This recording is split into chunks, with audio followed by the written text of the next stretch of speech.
नमस्कार दोस्तों, हमारी सरकार जो नई एजुकेशन पॉलिसी लेकर आई है, इस पॉलिसी से शिक्षा के क्षेत्र में रेवोल्यूशनरी चेंज अर्थात क्रांतिकारी परिवर्तन होगा।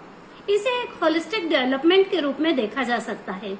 इम्प्लीमेंट होने पर हम डेवलप्ड कंट्री से कम्पीट कर सकते हैं। आइए जानते हैं न्यू एजुकेशनल पॉलिसी 2020। 10+2 के सिस्टम को 5+3+3+4 के सिस्टम में बदल दिया गया है। आइए हम बात करते हैं फर्स्ट हाईलाइट अर्थात 5 नर्सरी PP1 PP2 और क्लास 1 और 2, यानी कि भारत सरकार ने अब प्ले स्कूल भी स्कूली शिक्षा में जोड़ दिया गया है। 3 साल प्री स्कूल और कक्षा 1 और 2 ये 5 इयर्स फॉर्मल एजुकेशन के तौर पर जाने जाएंगे। सेकेंड हाईलाइट क्लास 3, 4 और 5 एज ग्रुप 8 to 11, इसे प्रिपरेटरी स्कूल अर्थात प्रारंभिक शिक्षा कहेंगे। यह playing discovery activity based classroom learning पर आधारित होगी। भारत सरकार ने कक्षा 5 तक में लैंग्वेज के बारे में बात की है। आइए हम लैंग्वेज के बारे में बात कर लेते हैं। इसे ऐसे समझते हैं कि सरकार ने 3 लैंग्वेज फार्मूला सिस्टम अपनाया है। भाषा के स्तर पर थोड़ा बदलाव किया है, जिसमें कक्षा 5 तक मातृभाषा यानी कि मदर टंग, लोकल क्षेत्रीय या रीजनल भाषा की पढ़ाई के बारे में बात की गई है। हालांकि यह कंपलसरी नहीं होगा, क्योंकि इसके इम्प्लीमेंट करने में थोड़ी मुश्किल आ सकती है। मान लीजिए कि आप गुजरात में रहते हैं और आप केरल शिफ्ट हो गए हैं, तो केरल की मदर टंग से आपको एडजस्ट करने में थोड़ी मुश्किल होगी। तो यहाँ मैं अंग्रेजी की अनिवार्यता पर जोर देती हूँ, क्योंकि यदि आपको वर्ल्ड टैलेंट से कम्पीट करना है तो अंग्रेजी आना ही होगी। यहाँ पर हम एक बात और बताना चाहेंगे कि इसे हमें अंग्रेजी भाषा भारत में ये बहुत अच्छी बात है कि भारत के लोग इंग्लिश अच्छे से जानते हैं, तो इसे हमें एक कैपिटल या पूंजी के रूप में इसका प्रयोग करना चाहिए। थर्ड हाईलाइट है कक्षा 6, 7 और 8 age group 11 to 14, 11 to 12, 12 to 13 और 13 to 14। इसे मिडिल स्टेज यानी कि माध्यमिक शिक्षा कहा गया है। इसमें फोकस किया गया है process learning through experience, that means learning through reflection on doing, यानी कि अनुभव पर आधारित शिक्षा। माध्यमिक शिक्षा इसमें art, science, humanity, social sciences जैसे विषय होंगे, लैंग्वेज भी होगी। कक्षा 6 से ही एक बहुत ही अच्छी बात यह होगी कि कक्षा 6 से ही क्लास 6 से ही कोडिंग भी सिखाई जाएगी। क्लास 6 से ही इंटर्नशिप शुरू हो जाएगी, वोकेशनल ट्रेनिंग दी जाएगी, जहां 10 डेज का बैगलेस पीरियड होगा। बैगलेस पीरियड यानी कि आपको बैग नहीं ले जाना होगा और आपको वोकेशनल ट्रेनिंग उस दौरान लेनी होगी। इसी दौरान सब्जेक्ट का इंट्रोडक्शन भी कराया जाएगा। नई शिक्षा नीति में अब कक्षा 6 से वोकेशनल ट्रेनिंग के साथ अप्रेंटिस भी बनेंगे, यानी आप प्रशिक्षु भी बन जाएंगे। जो छात्र कक्षा 12वीं के बाद काम धंधा शुरू करना चाहते हैं, उन्हें अप्रेंटिस से मिले व्यावहारिक ज्ञान से फायदा मिलेगा। यहाँ बात की थी अभी मैंने बात की थी थर्ड हाईलाइट के बारे में। अब मैं बात करूंगी थोड़ी सी बात कर लेती हूँ मैं रिपोर्ट कार्ड के बारे में कि रिपोर्ट कार्ड हमारा कैसा होगा। अभी तक जो रिपोर्ट कार्ड होता था उसमें टीचर्स असेस करते थे।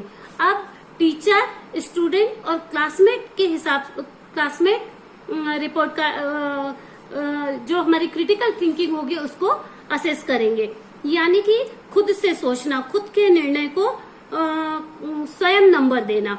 जब कोई आपको, जहां तक मेरी सोच है कि स्कूल में तो हमें टीचर्स बता देते हैं कि आपको किस रास्ते पर चलना है, क्या करना होगा।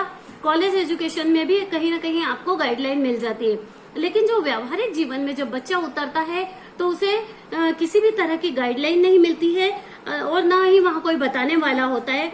तो सेल्फ इवेल्युएट करने की जो पावर या जो क्षमता उसमें आ जाएगी, वो उसके भविष्य में उसको काफी हेल्पफुल होगा। तो ये एक बहुत बड़ा बदलाव एजुकेशन पॉलिसी ने किया है। ये नई शिक्षा नीति में ने एक बहुत ही अच्छा बदलाव किया है। हम बात करते हैं नेक्स्ट हाईलाइट यानी कि क्लास 9th, 10th, 11th और 12th। ये एक बहुत ही मतलब यहाँ कक्षा जो 10+2 का जो सिस्टम था उसमें तो क्षेत्र डिवाइड कर दिए गए, साइंस का स्ट्रीम होगा या कॉमर्स स्ट्रीम होगा या आर्ट्स होगा या इम्यूनिटी वाला स्ट्रीम होगा, और फ्लेक्सिबिलिटी बिल्कुल भी नहीं थी। अगर साइंस वाला बच्चा कॉमर्स का कोई एक सब्जेक्ट पढ़ना चाहे तो नहीं पढ़ सकता है। लेकिन 5+3+3+4 सिस्टम में फ्लेक्सिबिलिटी होगी। यदि आप कॉमर्स के साथ फिजिक्स या मैथ्स पढ़ना चाहें तो आप पढ़ सकते हैं, या साइंस ग्रुप के साथ यदि आप कोई और विषय अकाउंटेंट से पढ़ना चाहते हैं तो आप पढ़ सकेंगे। यहाँ पूरी तरह से फ्लेक्सिबिलिटी होगी। साथ ही साथ यहाँ पर वोकेशनल ट्रेनिंग को भी काफी महत्व दिया जाएगा। इसे वोकेशनल ट्रेनिंग के तौर पर भी देखा जाएगा।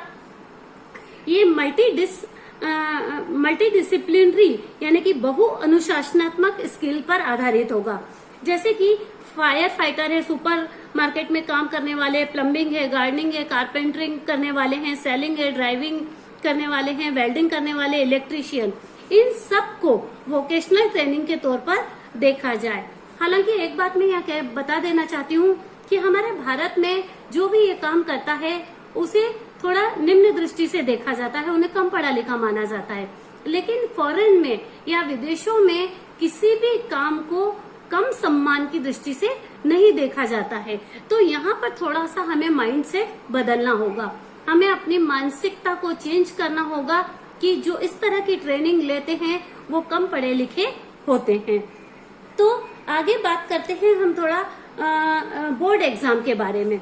बोर्ड एग्जाम 2 टाइम्स होंगे और सबसे बड़ी बात ये होगी कि इसको पास करने के लिए कोचिंग की बिल्कुल भी जरूरत नहीं होगी। रट्टा मार जिसे हम कहते हैं कि रट्टू तोता है ये बच्चा, तो ऐसा का ऐसा पढ़कर जाता है और वैसा का वैसा कॉपी में लिख कर आता है। तो जीवन की जो व्यावहारिक परीक्षा होगी वो रटने पर आधारित नहीं होना चाहिए। तो ये रट्टू तोता स्कीम अब समाप्त हो जाएगी, रट्टा मारना बंद हो जाएगा। ऐसे एग्जाम होंगे जहां की अब छात्रों की क्षमताओं का आकलन किया जाएगा, न कि उनकी याददाश्त का आकलन किया जाएगा। और इसके साथ ही राज्य सरकारें 358 में भी कक्षाएं लेंगी। इसकी गाइडलाइन का हम इंतजार कर रहे हैं। ये काम एक नई एजेंसी को सौंपा जाएगा जो शिक्षा मंत्रालय के अंतर्गत ही कार्य करेगा। तो यहाँ तक मैंने बात की है अभी 5+3+3+4 की। नेक्स्ट वीडियो में मैं बात करूंगी अंडर ग्रेजुएट और पोस्ट ग्रेजुएट के बारे में। तो हम ये कहेंगे कि ये जो नई शिक्षा पॉलिसी आई है ये भारत को एक नई ऊंचाइयों पर ले जाएगी। हम पिछले 34 साल बाद हमारे देश में शिक्षा पॉलिसी में परिवर्तन किया गया है। एक बात और मैं बताना चाहूंगी कि भारत सरकार ने अपनी जीडीपी का 6% अब एजुकेशन में लगाने का सोचा है। अगर ये इम्प्लीमेंट हो जाता है तो बहुत ही अच्छी बात है। साथ ही एक बात और मैं बताना चाहूंगी कि नई शिक्षा नीति में जो मानव संसाधन विकास मंत्रालय है उसको शिक्षा मंत्रालय का नाम दे दिया गया है। ये जो टोटल जो न्यू पॉलिसी आई है बहुत ही पॉजिटिव है और इस पॉलिसी का हमें काफी दिनों से इंतजार था। तो ये पॉलिसी हमारे देश में विकास के स्तर पर हमें बहुत आगे ले जाएगी और हम विदेशों की जो डेवलप कंट्री है उनसे हम कम्पीट कर सकेंगे।